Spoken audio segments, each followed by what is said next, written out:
Hello, everyone, and welcome to Soul Stained Ink. My name is Beth, and I am here today with what will hopefully not be too long of a video, but I want to give you a quick weekend reads. So, talk about the books I've read in the last week and a half since I talked to you, as well as what I'm currently reading, writing, because I started something I'm excited to work on, even though I have 4 other projects that need to be completed, but that's beside the point.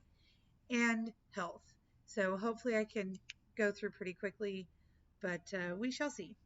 The first thing I finished, I can't remember if I talked to you guys about this or not, but I read Long Live the Pumpkin Queen by Shay Earnshaw. This one got a 3 stars from me. So it was good, but not great. There were some things in there that I was just like, why is this in a book that's supposed to be like upper middle grade or lower YA? But for the most part, it was decent. I didn't like the way that she was coded, not coded. Her anxiety code did not sit well with me because, yeah, she has anxiety, but I feel like Sally from the movie would have dealt better than Sally in the book. Her and Jack are married. We get to see them married and go off on their honeymoon, and then a bunch of things happen and it goes insane. And she has to save Halloween Town, and we find out a lot about her history and where she comes from. She finds out a lot about herself. It's well done. It's just fell flat for me. Next, I've got The Cedar Shadow Wars by Jay Hauser. This is book 1 in the Cedar Wars saga. I really enjoyed it. However, it took me like 2.5, 3 months to read. So that's nothing about the book at all. I gave it a 4 out of 5 stars.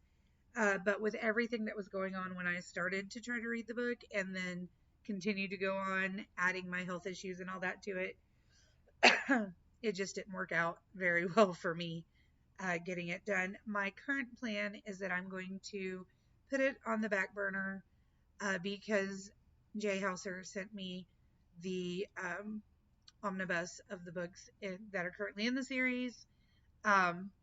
As ebooks. And so I read the first one over that period of time and just really feel like what I want to do is set it back. She said that's fine. However long it takes us is however long it takes us. So she asked, just read it. Tell people if you like it.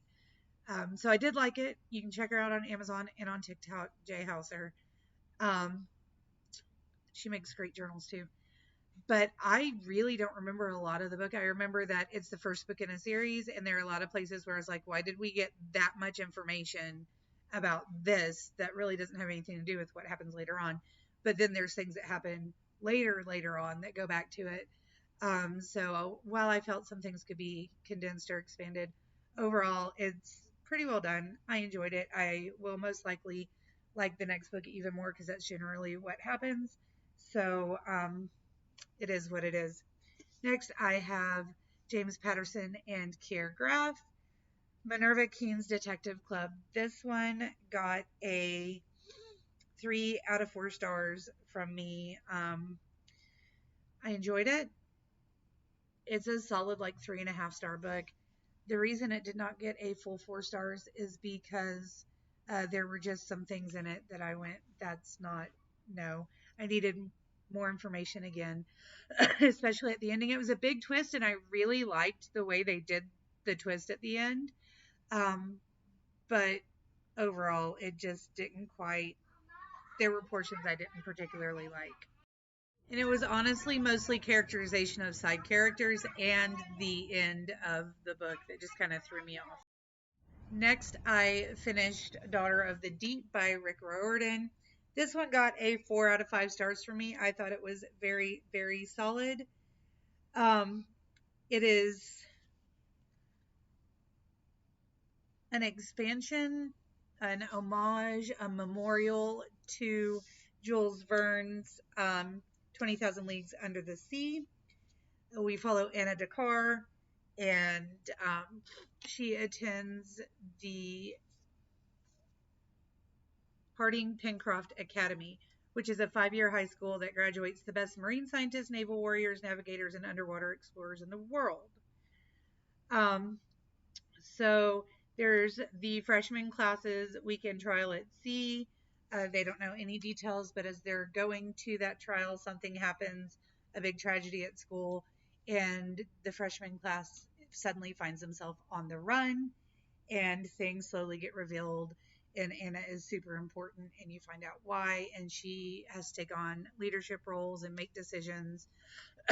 And one of my favorite things about this book is that she keeps going, I'm a freshman. Like, what?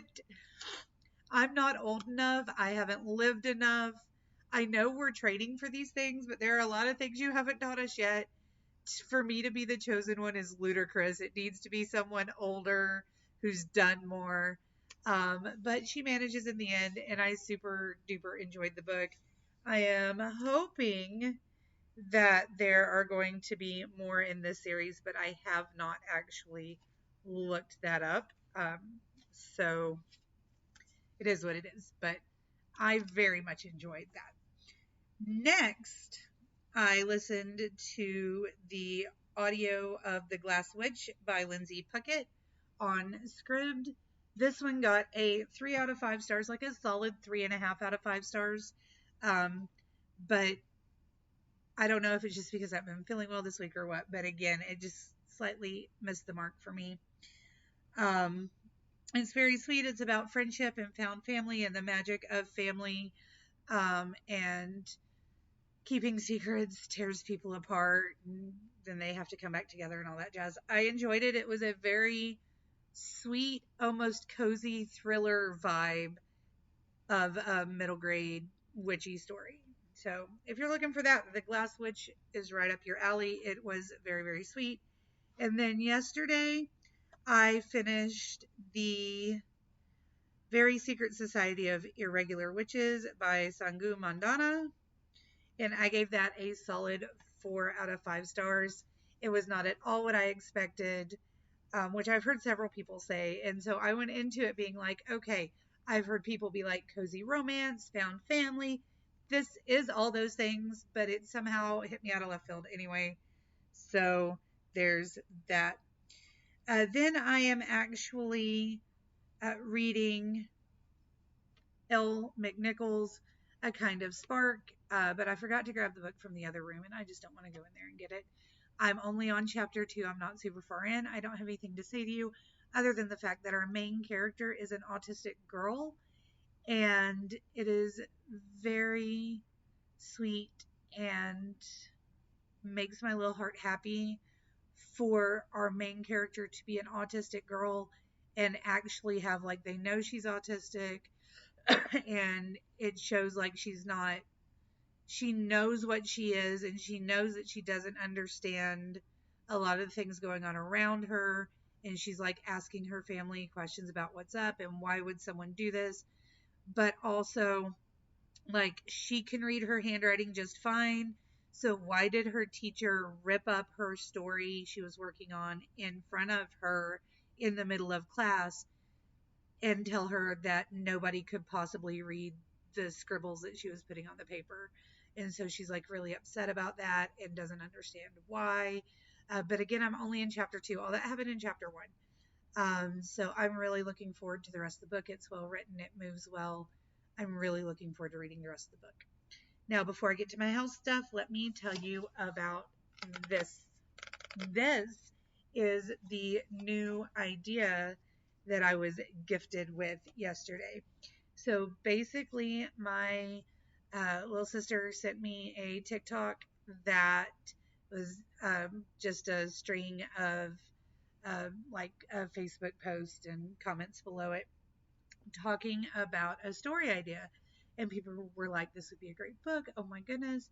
And I know that there are some TikTok storylines that are kind of based off of this idea, but I haven't seen any books. So there's probably 23 people working on them as we speak. But I haven't seen anything that's like an actual novel over this idea. But the basic idea is that somebody creates a dating site where an algorithm or the AI or something matches you with potential partners based on your search history.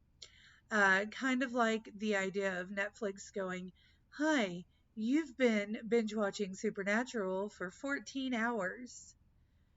Would you like me to turn on the next episode or give you a list of people in the area who are also binge watching Supernatural and are in the same season as you?" Right? Which I've seen memes about before. So I'm just literally just getting started. I've written like 3 pages, just the very beginning. She sent me that idea. I was like, I don't write romance. I don't write adult books typically. I've been on one dating site or 2 dating sites a decade ago, and they did not work out well. I didn't like them. I got off them immediately. The one time I tried to go on, it wasn't Tinder, but it was something similar to Tinder where you like swipe and get matches. The one time I did that, I matched with like close family friend and went, "You're like a brother. I'm going to get off this." And that was like one of my first, or he like popped up as someone I might be interested in. And I went, "Yeah, nope," and immediately deleted the app. So at first I was like, I know nothing. I have no idea. But I have friends who have been on dating apps and who have told me stories about it. And it kind of sat in the back of my head. And an hour or two later, it was like, this is what we're going to do. So I started. And again, I'm not far enough along that I want to tell you any details of what it actually is, but I am excited to have this going. Do I still have 3 or 4 other partially finished things that I was and still am excited about and should probably most likely be working on instead of starting a new one? Yes. Is that going to happen? No. No. Should I be working on grad school work that is due tomorrow instead of working on this book? Yes. Am I going to? I will make sure that a 4-page essay is written and turned in by midnight tomorrow. But I guarantee I'm also going to write in this bad boy. So we'll see what happens. All right, so that's all I have about the books and the writing. So if that's what you're here for and you don't want to know about my health, I thank you so much for stopping by. Let me know if you've read any of these books, if you want to read any of them, what you're reading right now, all of that jazz. Let me know in the comment section down below. And I will talk to you again soon. And I hope you stay safe out there. Now, if you want to know about my health update, we'll give them a second to say their goodbyes. And I will tell you what we found out this week. So today is Saturday. On Friday, yesterday, I went and spoke to my doctor again. We had an appointment to go in, and she checked me, and then she sent me to get lab work. As she was checking me, and I was talking about reactions I was having this week and things that were going on, how my lungs are feeling better, but they are getting irritated, and I can feel them swelling in my chest and hurting me. I'm getting like stabbing pains in my back and in my lower abdomen, and then I can have like my mid upper abdomen area is like tightening up, so I can tell things are swelling in there.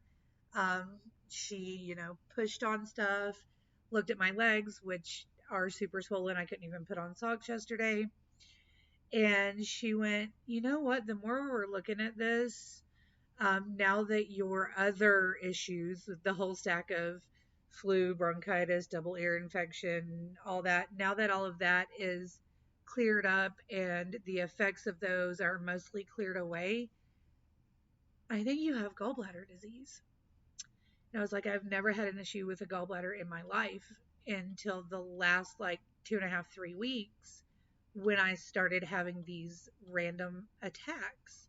And she was like, yeah, that's what concerns me, because most people don't just randomly start having attacks like that. That is very uncommon. And then we looked at a list of uncommon symptoms for the gallbladder, for gallbladder disease.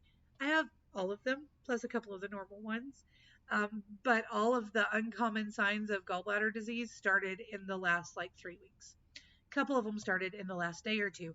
I've had a new one start since I went to the doctor yesterday. So we pulled blood, and I don't remember if I told you guys, but my liver numbers last time I got checked, which was about a week and a half ago, my liver enzyme numbers were over 700, which is apparently super duper high. And my doctor was shooketh because normally people are not up running around teaching, chasing a 4-year-old, doing all that stuff. And I wasn't moving swiftly by any means, but I was still trying to go to school and still working, still doing grad work, still with my kids, all that jazz. And she was like, normally people would be down and like their liver function is failing and they're in the hospital. But yours is not, and I have no idea what's going on. Well, we did lab work yesterday. Like I said, my liver numbers are way down. They're in the mid 100s, which is still higher than she would like, but they're, you know, 500 plus points down from what they were a week and a half ago. So she's pleased with that. She checked for infections and all that kind of stuff, which would show up in your abdomen. So if you have leakage or anything like that from anything like that's, it would show up there.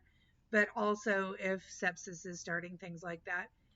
All of that was clear. So all signs point to gallbladder. But she, pushed around on my stomach and was like, so when she called me, she's like, so between the physical exam and the numbers that we just got back, I am 95% sure that you have severe gallbladder disease. And what worries me is that it is advancing so quickly.